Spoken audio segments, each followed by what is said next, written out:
Good evening, everybody. Matt M. Roy back once again. Well, I'll just bet a bunch of you knew that this video was coming. Even though I never announced it, at least a video on this topic would be coming. And I toiled back and forth whether or not to do this as a regular upload or a live stream, but I figure the live stream will be better because it'll give you, my audience, a chance to put your 2 cents in and tell me what you think I should do. I've already had some people give me their feedback, and I have it on Google's, what do they call this thing? The Google, what in the world? Tally board, I think it's called, or something like that. Hang on a second. The scorekeeper, on Google Scorekeeper. So what this is about is the Chevy Tahoe versus the Buick LeSabre. And the reason this is happening is I don't need 3 vehicles. I now own 3 vehicles. I don't have room for 3 vehicles, and I really don't have the funds to maintain 3 vehicles properly anyway. There are certain things that need to be done. Well, to be perfectly honest, to preface this, the only vehicle that really needs work right now is the Tahoe, and that's just some ABS wheel speed sensors. But as you guys and gals out there know, vehicles require a lot of maintenance, and chances are something is going to need to be repaired in one of these vehicles in the very near future. So I need your help to help me figure out which vehicle I should get rid of. I've already tallied a few here, and let me see. I think I got yours before, Paul. Okay. All right. So right now it is a tie. It is 3-3. 3 of you so far think I should sell the Tahoe. 3 of you think I should sell the LeSabre. So it's 3-3 at the moment. I really appreciate this. As a matter of fact, a lot of you out there really seem to be interested in this, and I figured that was going to be the case. So let's kind of make this a fun event. David Mott, coming from personal experience and working on my Yukon Denali, keep the Tahoe, much easier and simpler to work on. I have to agree in that aspect, especially when it comes to repairs. I'm noticing that the Yukon, being that it has a lot more technology, everything is computer controlled, is very sensitive. I've already had to replace in the Yukon. Now I've only had this about a week. So I've had to replace the ABS wheel speed sensors. I had to replace the tires, the front brakes and rotors, and I also had to replace the gas cap because that actually threw the evap code. So all of this stuff is, yeah, the brakes had to be done no matter what, and the rotors, but the ABS wheel speed sensors wouldn't have been a big deal if this vehicle did not have the traction control, which was confusing, or the computer was confusing the traction control, and it was causing it to come on when it shouldn't have. So I get what you're saying there. It's definitely a more touchy vehicle with all the technology built in.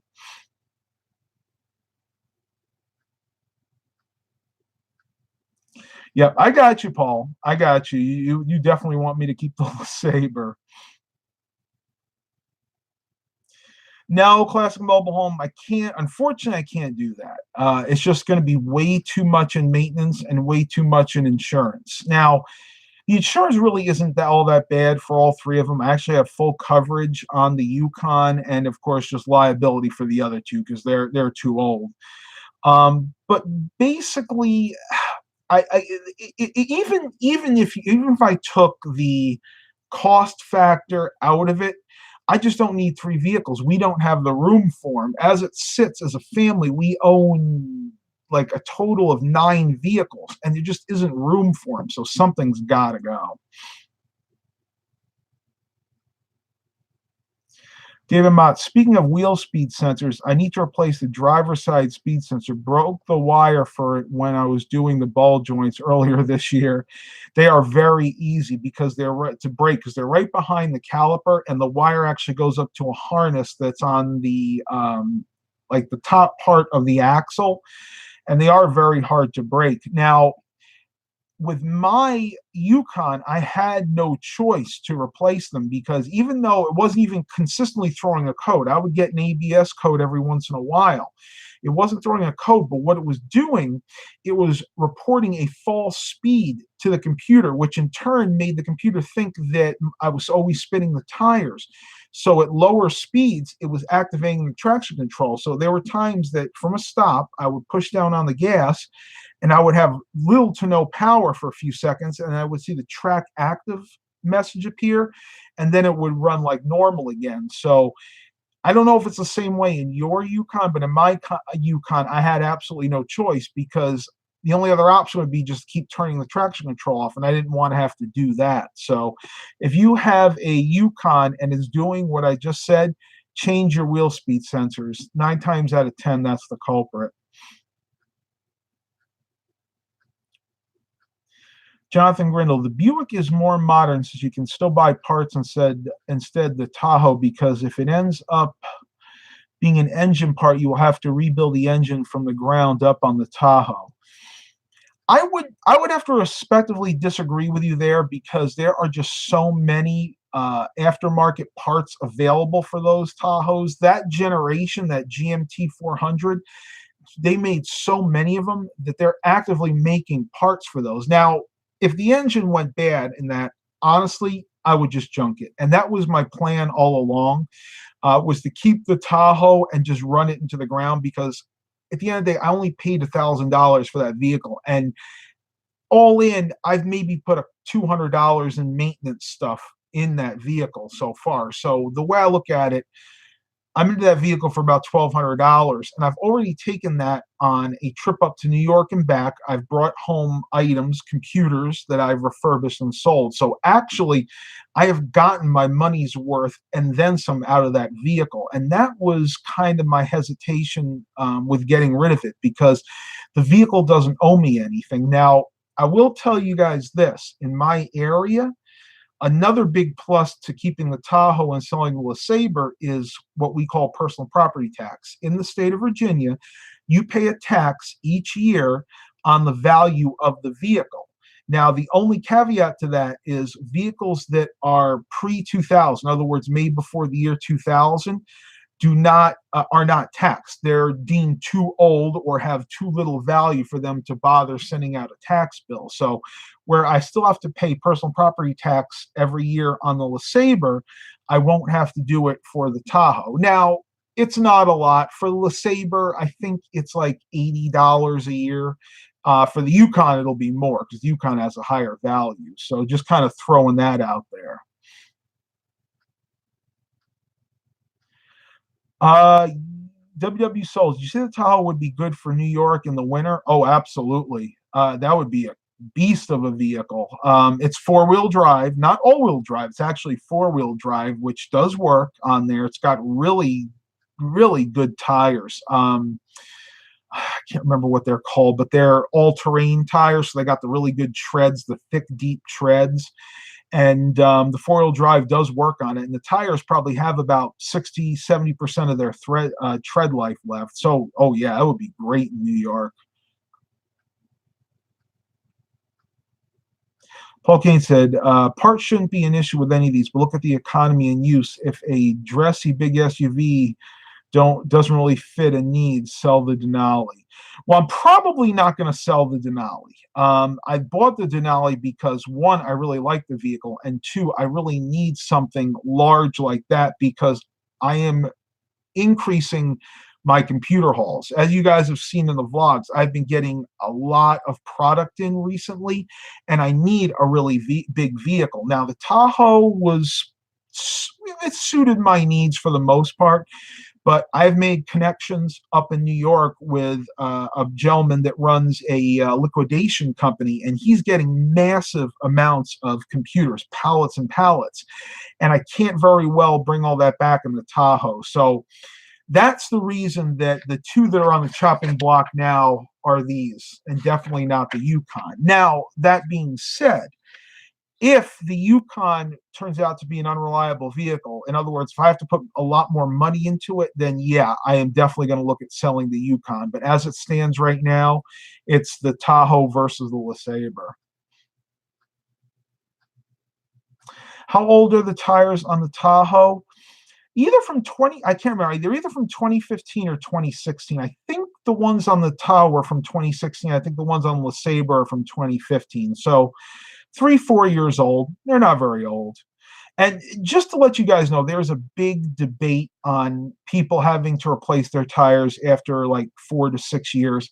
That is absolutely not true. It is true for trailer tires, but for automotive tires, as long as they're not dry rotted, which neither of these are, it is perfectly okay to have tires that are upwards of 8, 9, 10 years old on your vehicle. Anywhere past 10 years old, then I would start consider replacing them. But up to that point, you're fine.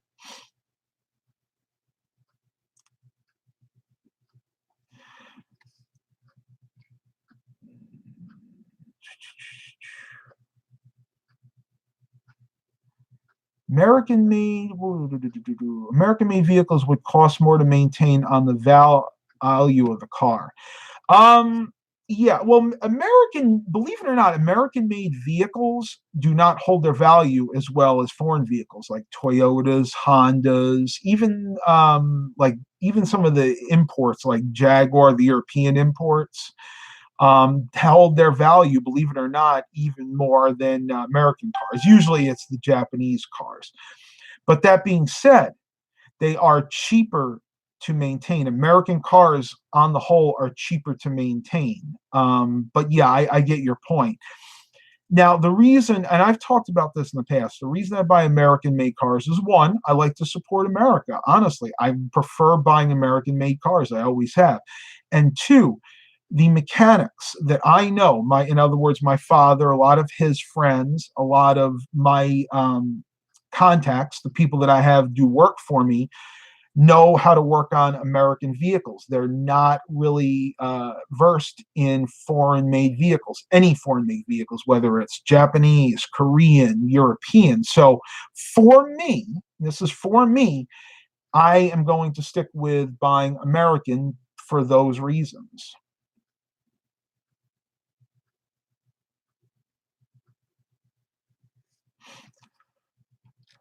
Yeah, I think Paul Kane is trying to get his message across here. It is true. I agree. Rocking two large SUVs is not really a smart bet, mainly because of gas. Now, I will tell you that the Tahoe gets far better mileage than the Yukon. The Yukon around town gets 13, maybe 15 on the highway. The Tahoe 16 city and probably more like 19 or 20 on the highway. It is a big difference. And of course, the reason being, the Yukon has a 6-liter Vortex 6000 engine. It's like a 360 horsepower, 365 horsepower engine. So yeah, I personally am leaning more towards keeping the LeSabre, but I want to get everybody else's feedback. So from what I can tell, because a lot of you guys, please, once you've made your choice, don't keep repeating, because it makes it hard for me to tally this up accurately. When we're done at the end of this live stream, I'm going to give everybody the running total on what you guys decide. Now, I will say that I was thinking originally of letting you guys decide the fate. In other words, whatever came out ahead is what I was going to do.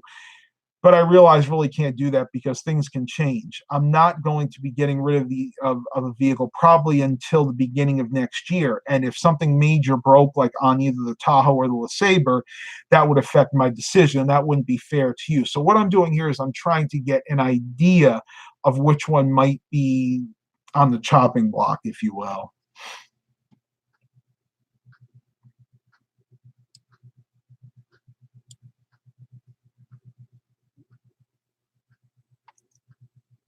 With the Buick miss class miles as a power chair. Looks like we got one more for the Buick there, Classic Mobile Homes. So the Buick's ahead right now, 3-4, or 4-3, I should say. What, David Mott, what engine is in your Tahoe, Matt? It's the 5.7 liter Vortec. So it's a 350.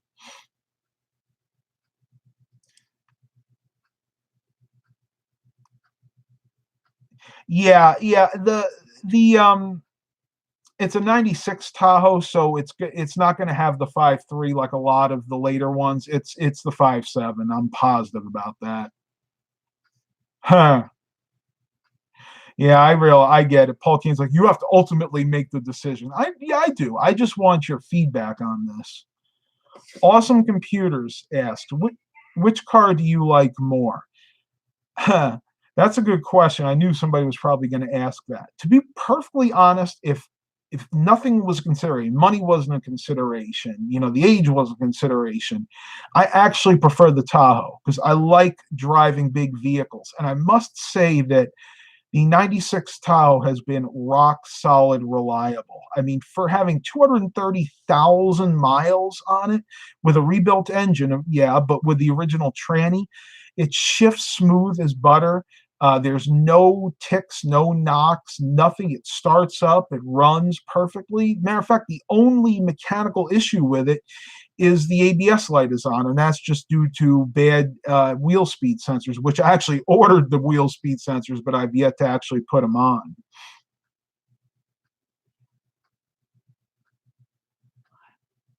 David Mott says, I do serious research on which vehicle has better reliability. Yeah, and I've done my research. Believe me, before I purchase a vehicle, I always research it out. And to be honest with you, it's really neck and neck. They are both very reliable vehicles. Now, if you're talking about repair costs, the LeSabre is going to be much cheaper to repair, mainly just due to the fact that the Tahoe is four-wheel drive. Four-wheel drive vehicles are notoriously more expensive to repair because there's more to go wrong with them. And that is kind of one strike against keeping the Tahoe. Now, the Yukon is a whole other ball of what is the term? Whole other issue, I guess you could say. The Yukon is actually all-wheel drive, which is even more complex. And when those systems go wrong, you better bust your wallet open because it could cost you 2, 3, 4, 5 grand to fix something like, a bad tranny, rear end, transfer case. Well, the transfer case wouldn't be that much. That would be best case scenario, but it's such a complex system in there, and there's just so much to go wrong in all-wheel drive vehicles. Mark Cummings asked, between the 96 Tahoe and the LeSabre, which one usually gets better mileage? Oh, the LeSabre, hands down. LeSabre on the highway averages about 24 mpg, and the Tahoe on the highway maybe 18 or 19 if I'm lucky on a trip. So, yeah, I mean, the smart thing for sure would be to keep the LeSabre and the Yukon. But I'm not one to always do the smart thing, as you guys and gals probably know. Which vehicle do you feel safer driving if you ever got into an accident? That's a really good question. Me personally, the Tahoe, because of the sheer size. But if I have a passenger, I would have to say the LeSabre, because the LeSabre has a passenger airbag, whereas my Tahoe only has a driver's airbag. And apparently that was kind of rare in 96. And by 96, most of the Tahoes and the Suburbans had dual airbags. But no, this one doesn't, apparently. And of course, the Yukon has 4 or 6 airbags. I want to say it has 6 airbags. I know it has the 2 front, it has the 2 side impact airbags, and I think it has rear airbags in it as well. That's awesome. I can't believe that I've gotten so many likes on this. Well, it's a good topic of discussion, that's for sure. That is a good point, WW Souls. Airbags don't always work after a long time, and they don't always work even on new vehicles either. I have seen it where newer vehicles, the airbags didn't deploy. I know somebody that got into an accident with a brand new, I think it was a Honda Accord, a few years back, and the airbags didn't deploy. Luckily, they were okay, but it was probably, I think it was those Takata airbags that were recalled anyway. So I don't know. I'm not a huge fan of airbags. I think in certain instances they cause more injuries than they protect people from, but it's kind of industry accepted at this point. All right, come on. Let's get some more. People putting their 2 cents into this. Which one, for those of you that haven't put your vote down, which one do you think I should get rid of? The Chevy Tahoe or the Buick LeSabre? I need some more. I need some more votes. So come on, put down which one.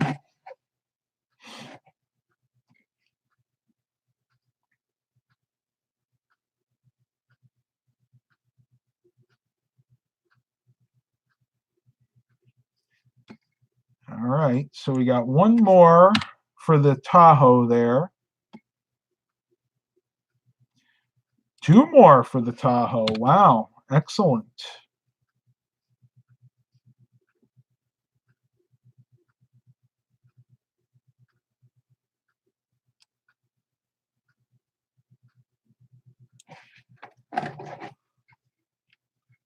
Let me see here.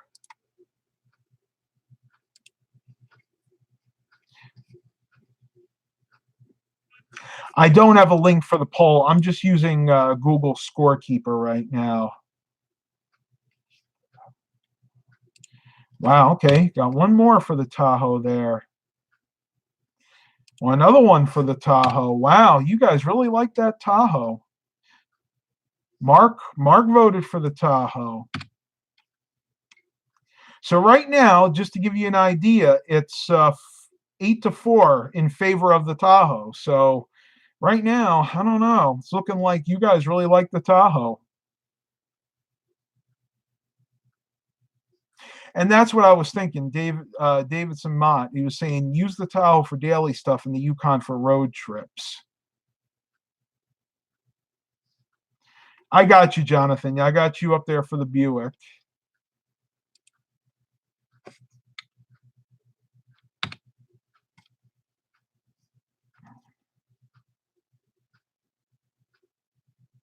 Cameron Clark goes, ask your dad, as a mechanic, his opinion would be valuable.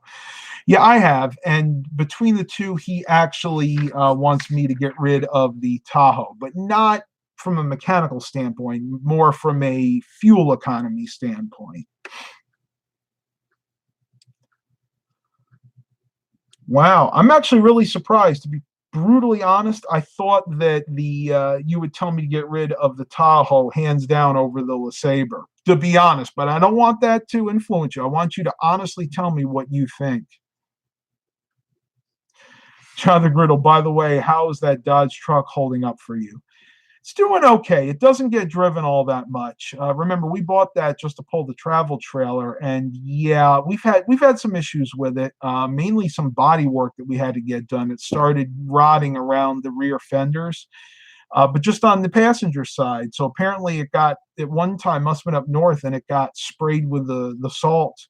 But other than that, it's doing okay. But we're actively selling that in the trailer because we're just not going to be using them anymore. Okay, so we got one more for the Buick.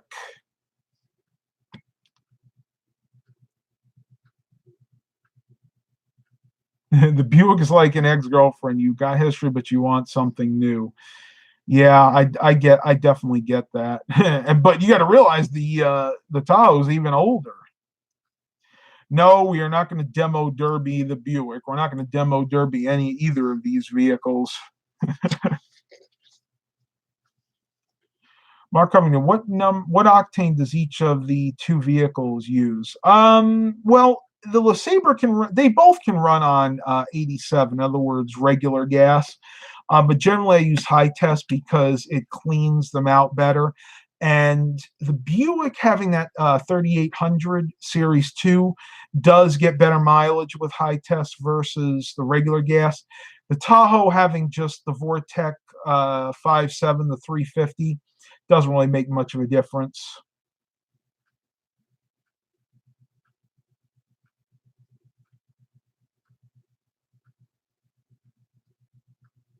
You donate money to watch me in the demo derby. It's actually funny. My mom and I were just talking about that the other day. How if Dad was feeling a little bit better, we should do that. We have the local peanut festival here in Suffolk every November, and part of it is a demo derby. And where he used to work, his I'm trying to remember which one. It was one of the dealerships he used to work at. They used to sponsor a car, and that would be in the demo derby. I remember going there, and it was so much fun to watch. Unbelievable fun.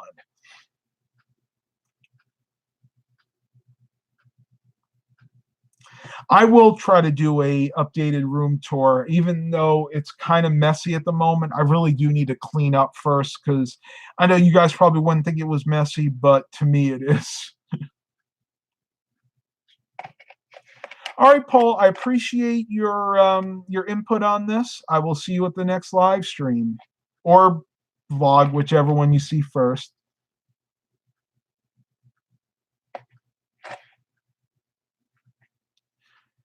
Mark Covington usually buys gas when it gets to a quarter of a tank. What do I do? Well, I get gas in my vehicles every Tuesday because that's when high test right at my local Shell gas station is 20 cents off a gallon. So I just fill up my vehicles once a week. I don't know. Usually, well, I shouldn't say that. Whatever one I've been driving for that week, I totally fill up. The other ones, sometimes I can go 2-3 weeks without filling up. It just depends.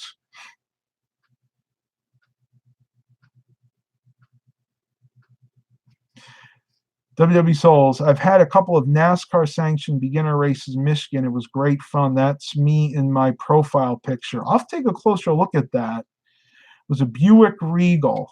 Oh, I love those cars. Oh man, I one of my neighbors back in New York had an '87 Regal, and it was a nice looking car. But being it was a New York car, it had the typical rot issues, and basically it was all Bondo. Like it looked beautiful, the doors, everything looked gorgeous. But he said, "Come here, I'll show you something." So he went to the bottom of the door, and he actually flexed it like this. And the reason he was able to do that, it was just cheap sheet metal and filler because the doors, the actual original metal had rotted years ago. And he was a mechanic. He was really good at doing his own body work. So he was actually able to put sheet metal there and make it look half decent. But I'll tell you, it wouldn't pass inspection. Not these days. You get into an accident with that. If somebody T-boned you, you'd be dead.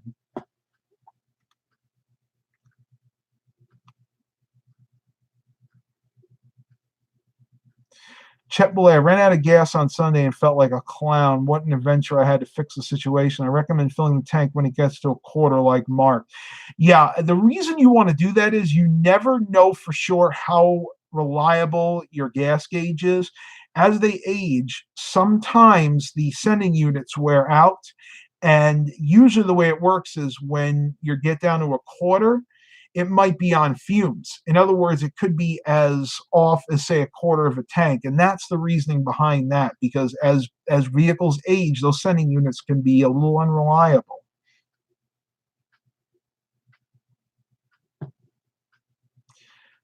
Oh, looks like Jonathan Grindle's looking for a small car under 10,000 and under 80,000 miles and newer than 2012. One thing I'm going to tell you, don't be so against higher mileage vehicles. I own all high mileage vehicles. Now, matter of fact, my LeSabre has 142,000 miles on it. That's the lowest mileage vehicle I own. And they can be as reliable or more reliable than a vehicle that has, say, 60 or 80,000 miles. If they were maintained well and taken care of and had all the work done that required of it, which a lot of these vehicles are, all mine have, you can save yourself a lot of money by buying a high mileage vehicle. And if you don't believe me, watch Scotty Kilmer's channel. He'll explain it to you. I mean, he bought his, what was that, a 94 Toyota, that the two-door Toyota, I can't think of, Celica, I think it was, with well over 100,000 miles. And he got a killer deal on it, and it's still going to this day. He bought that car like 10 years ago. Celica, thank you. But now, on the other side of things, yeah, I do realize that there are people out there that use their vehicles for work, and a lot of jobs require you to have a vehicle of a certain age and, well, say, uh, over a certain age, like you have to be like a 2012 or newer and under a certain amount of mileage. So if that's the case, you can ignore what I just said. But if you don't have any restrictions on the vehicle that you drive, then yeah, by all means, buy a used vehicle with higher mileage. Do you know that if once you buy a new vehicle, on average, the second you drive off that lot, it loses 30 to 40% of what you paid for? In other words, it's down in value by 30 to 40%. It's absolutely amazing.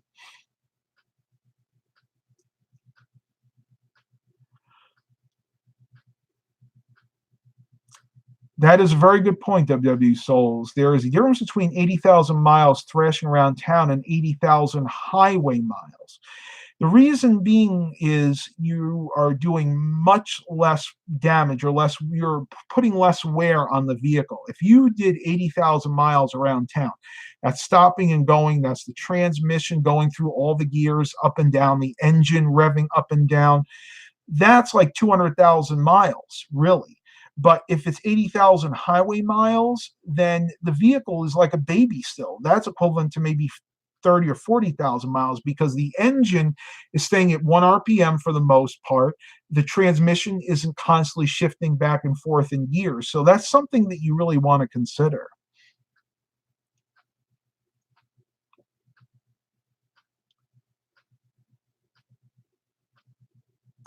It's only 10% of what your your city driving is. I've heard that before, but I think it's a little higher than that, honestly, because once you get to those higher speeds, other things can wear out. Like on people that do a lot of highway driving, a lot of times you'll notice things like the wheel bearings, the ball joints, some suspension parts will wear out more so than if it was town driving. So when you factor all that in, I'd say it's more like a 80-20 or a 70-30 split. Jonathan Grindle, if you had $1 million, Matt, would you buy a Tesla? Probably not. I really enjoy my older vehicles. As much as I love computers, and I do love working with computers, I don't want my car to be one giant computer. As a matter of fact, the Yukon has more technology in it than I would like. And I'm already noticing that a lot of the problems that I've had with that Yukon are down to everything being computer controlled. So probably not.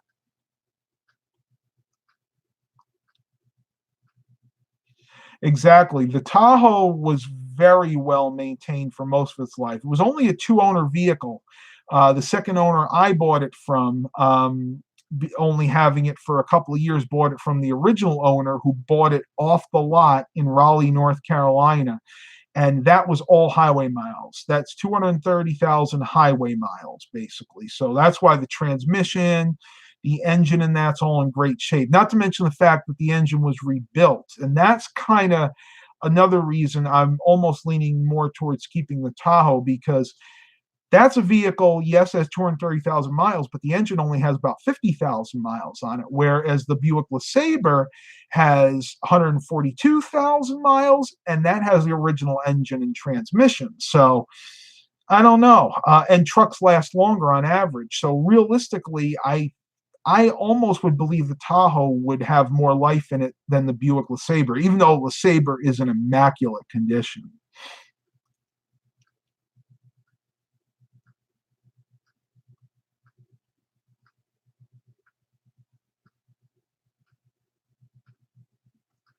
Herrick says he paid 33,000 for his, and shockingly, it's still worth 29. Well, that's definitely in the minority, because most vehicles that you buy and take off the lot brand new, the value just plummets.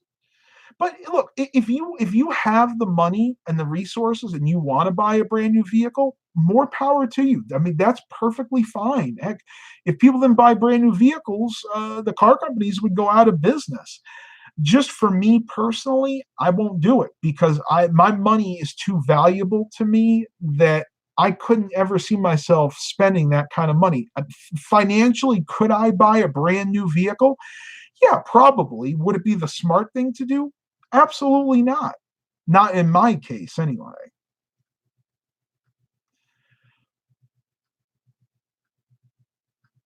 Trucks hold their value better than cars. Yeah, that is true.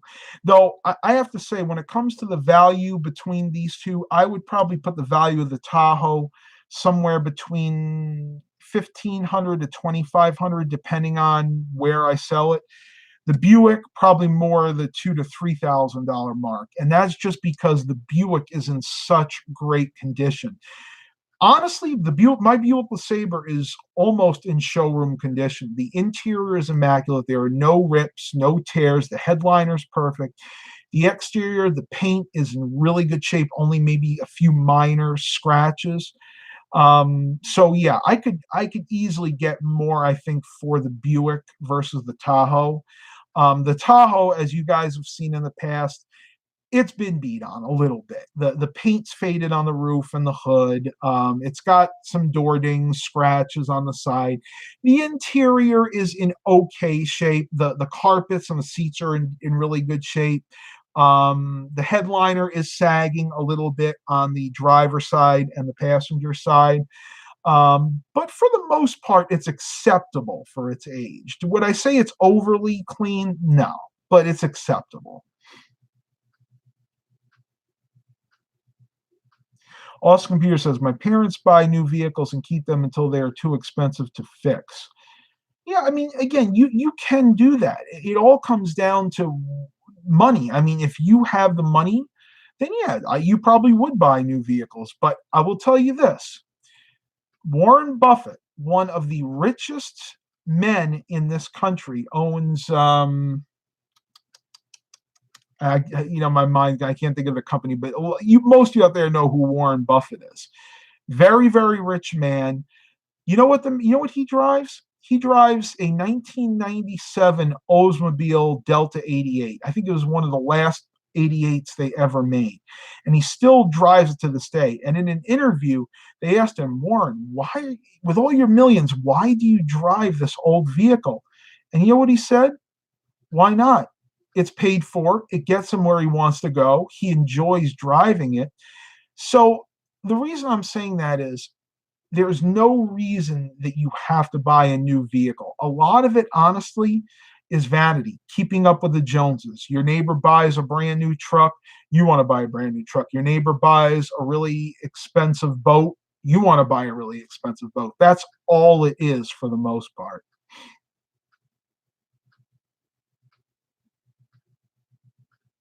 Oh yeah, classic mobile home. Yeah.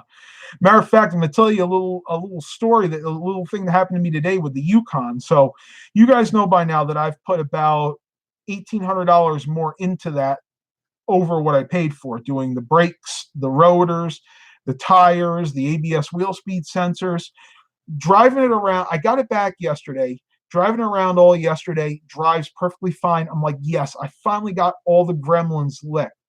So driving it today, and for like the third time, I got the check gas cap message. So basically, I knew that there was something going on with the gas cap, and I knew it was kind of iffy because you didn't get that nice click when you closed it. And I'm like, yeah, I'll go ahead and change it in a few days. Well, I'm driving it. The message probably came up 3 times, and the check engine light came on, and I was like, what the heck is going on now? Why am I getting a check engine light after putting all this money into the vehicle? And I'm about ready to freak out. And I said, wait a minute, wait a minute. It's telling me that the gas cap is not seated properly. So I immediately said to myself, okay, Matt, don't freak out. It's probably just an issue with the gas cap. So I drove it over to AutoZone. I didn't even bother having them scan it at first. I said, look, let me get a gas cap for this thing. So I went ahead, bought the gas cap, removed the old one, put this one on, realized that the old one was definitely bad because this new one, when you turn it, you can turn it to hear the click, click, click, click, so you know it's sealed. And then I said, okay, sir, can you please do a quick OBD2 scan on this vehicle, tell me what the code is. And I was, fingers crossed, praying that it was just throwing an evap code. So he scans it.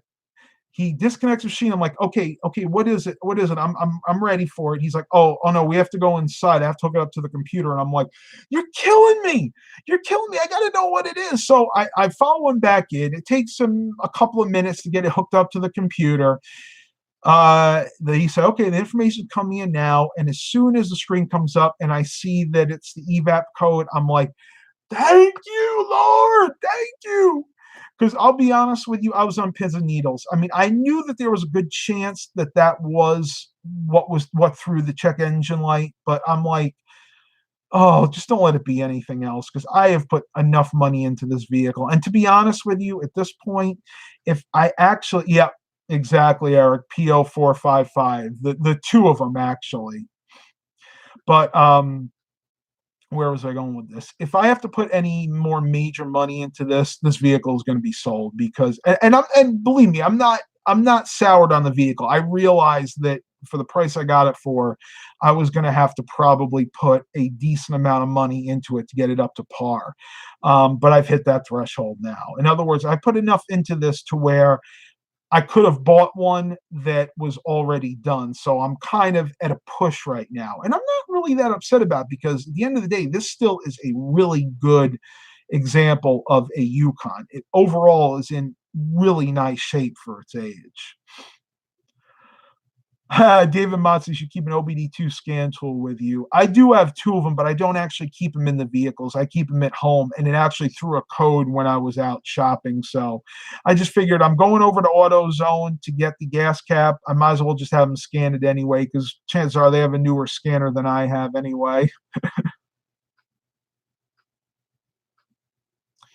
Yeah, you know what? I can do that. I have an OBD2 scanner that I keep in the garage. Whenever I go on a trip, it's probably not a bad idea just to throw it in there.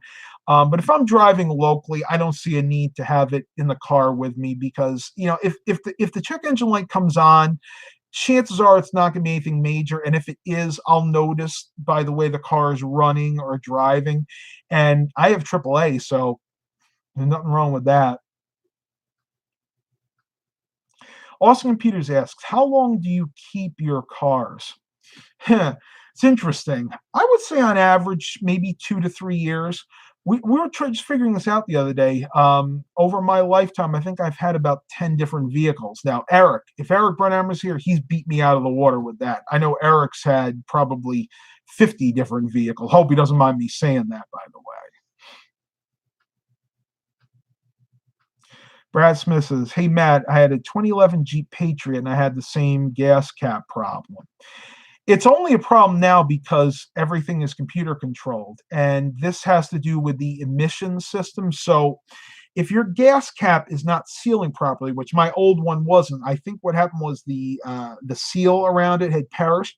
So it was allowing vapors to escape, and the computer can actually sense that there's not a good seal on that gas cap, on the fill nozzle, and it'll throw a code, an evap code, because it's part of the emissions. Because heaven forbid some gas vapors escape from your gas tank and pollute the atmosphere before they actually have to go through the catalytic converter. It all has to do with the emissions and everything. In my opinion, it's a lot of B period, S period. But it's what we have to live with now, unless we drive classic cars, before they were all computer controlled and before they had catalytic converters. David Mott, yes, I am familiar with a lot of these new Bluetooth OBD2 scanners. And what he's referring to is there are scanners out there that will plug into your OBD2 port, which is underneath your dashboard. And it's literally just a sensor. It's a Bluetooth sensor. You plug it in, and it pairs to your phone, and you basically download the corresponding app, and you can actively keep track of what your car is doing. And it keeps track of everything: your RPMs, your speed, your oil temperature, your trans temperature, if you're equipped with a trans cooler, which my Yukon is. I have one, but I've not had a chance to use it. It's one that Verizon put out. It's probably a little too old now. What I really need to do is just go on eBay or Amazon and buy a new one.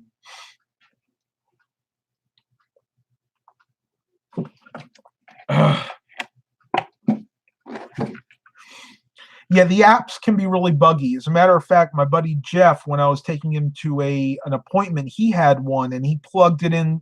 I allowed him, he plugged it into my LeSabre, and we were actively looking at the data on the way home, but it took about 20 minutes for the app to accept what the data that was coming from the actual Bluetooth receiver. So yeah, the apps can be really buggy. What actually worked for us, he had to physically do a hard reboot on his phone, and then he was able to open the app up again, and then it was accepting the data from the OBD2 port via the Bluetooth adapter. Give a hoot, don't pollute, Mr. Jimmy said. Tree hugger! Tree hugger! No. In all seriousness, I must say that, emissions control systems are a good thing. They do prevent excess carbon monoxide, CO2 buildup in the atmosphere. Yeah, it does help a little bit. But honestly, I don't think it's enough to make a real big difference. You got to remember something. Before humans were around, they had uncontrolled forest fires that polluted way worse than anything we could do. So, in all honesty, I still think that all the emissions control stuff that we're doing now really isn't making all that much of a difference. But I don't want to get into a political debate here. That's just my take on the matter. You may have a different opinion. That's perfectly fine.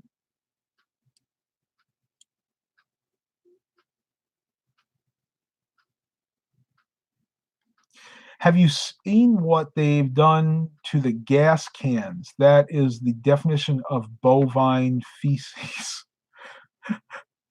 I don't totally get that, but I assume it has something to do with manure, maybe. Yeah.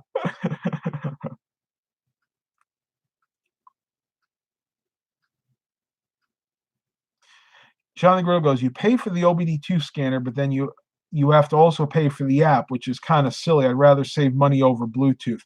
That's not all of them, because the one that my buddy Jeff got, and I wish I had copied it down, I know for a fact that when he bought the scanner, the app was included. So maybe that was just the one that you got, but not all of them are that way.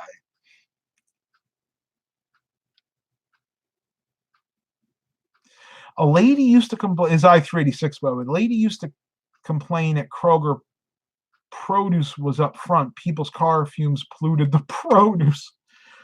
Oh my gosh. Well, you know what you should have said to her? I'd be like, well, lady, the produce is grown at farms, and they have to plow, they have to till, they have to irrigate. Don't you think that that produce is coming into contact with numerous farm pieces of farm equipment that run on gas? I mean, we're talking about the seeding machines that actually put the seeds in the ground, the machines that actually pull the produce out, like the corn, the what am I thinking of? The potatoes, all that stuff runs on gas. So that doesn't make sense at all. I should say, look, lady, these are if you think that way, it's already polluted before it even gets to the darn store.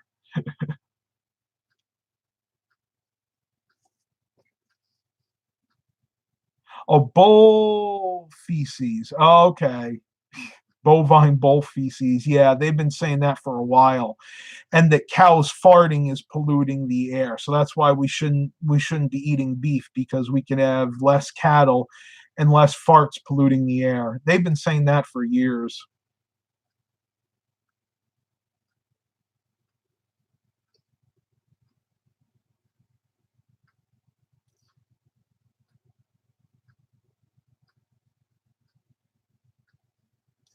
Oh, I believe it. WW Soul says, when you work in retail, you really do begin to realize how stupid some people are. I've worked in retail my whole life, and yeah, I get it. Believe me, I get it. I'm also getting very tired. I honestly didn't think I'd be able to go this long. I went on like a 14, 15-mile bike ride today. Plus, I've actually gotten in 15,000 steps. So the combination of that has made me really, really tired. So we're going to have to wrap this up here in a couple of minutes. But 38 likes. I think I only topped that once. I remember one time getting 40 likes. So let's see if we can do that. Let's see if we can top 40 likes. Try to get 41 likes here. So if you haven't liked this video, please click that thumbs up. Believe it or not, that actually helps me earn ad revenue on top of things like super chats, which allow me to do a lot more videos and better quality ones as well. Eric goes, I work in an auto parts store and people come in and want parts and have no idea what kind of car they drive. Oh yeah, that would have been me a few years ago. No, I kid. I always know what kind of car I drive. Oh, we're at 40. We're getting close. Thank you, Mark. I appreciate it.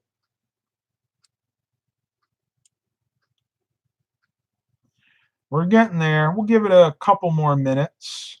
Well, I think at this point I am going to give you the results of the scorekeeper of between the 96 Chevy Tahoe and the 2000 Buick LeSabre. So we have an 8-6 in favor of the Chevy Tahoe. So I would say a good majority of you think that I should keep the Tahoe and sell the LeSabre. Again, very, very interesting results there. I honestly thought that the Tahoe was going to lose out to the LeSabre. But that's okay. That's absolutely fine. You guys are helping me make my decision. I will let you know before I do sell one of the vehicles which one I ultimately decide to part with. Now, that being said, I don't think, and I said this early on, but I want to let it be said again for those that came later. I honestly don't think I'm going to do anything until the first of the year because I'm going to be out of town for a good portion of November. But I will keep you updated. We do have some very interesting videos coming soon, especially that I'm going out of town. I'm going to try to do some interesting videos on the road, hopefully positive ones and not negative ones like things breaking down. All right, one more here. Sell the Tahoe, you have a Denali. Okay, so that was 386. So I'll go ahead and add that in. I will add that in. That's going to be the last one, though. So the new total is still 8-7 in favor of the Tahoe. So there you go. The majority of you, well, I should say majority, a slight majority of you think I should keep the Tahoe over the LeSabre. All right, tubers, that is going to be it. We made it to 41 likes. We got 15 watchers at the end, 52 minutes and some change there. Wait a minute. Okay, I have to take this one from Eric. Eric is a long-term subscriber, and he says, I honestly keep the Tahoe over the Yukon. How do I take that? Because the Yukon isn't on the chopping block. So what I will do for him, I'll go ahead and put one more vote in for the Tahoe, if that's okay. Is that all right, Eric? Think that's fair?